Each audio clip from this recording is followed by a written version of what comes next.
എത്ര രുചി ഭേദങ്ങളുണ്ടല്ലേ ചമ്മന്തിക്ക്. ഇത് തേങ്ങാ ചമ്മന്തി തന്നെ. രുചി അറിഞ്ഞാൽ പിന്നെ വീണ്ടും വീണ്ടും ഇങ്ങനെ തന്നെ ഉണ്ടാക്കുന്നതിൽ ഒട്ടും സംശയമില്ല.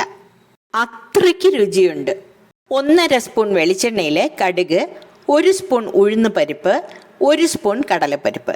നിറം മാറണം എന്നാൽ കരിയാതെ റോസ്റ്റ് ചെയ്തിട്ട് 4 ഉണക്കമുളക് ചേർക്കാം. ലോ ഫ്ലെയിമിൽ വറുത്ത് മുളകിൻ്റെ നിറം മാറി തുടങ്ങുമ്പോൾ ഫ്ലെയിം ഓഫ് ചെയ്യണം.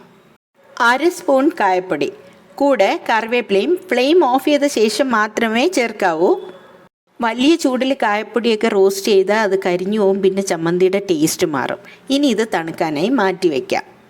1/2 കപ്പ് തേങ്ങ, ചെറിയ 1 പീസ് പുളി, പാകത്തിന് ഉപ്പ്, ഇത്രയും ചേർത്ത് അരയ്ക്കാം. ചേർക്കുന്ന വെള്ളത്തിൻ്റെ അളവ് ആവശ്യം പോലെ അഡ്ജസ്റ്റ് ചെയ്യാം. ചോറിൻ്റെ കൂടെ കഴിക്കാനാണെങ്കിൽ വെള്ളം കുറച്ചിട്ട് ഉരുട്ടിയെടുക്കാം. നല്ല രുചിയാണ്.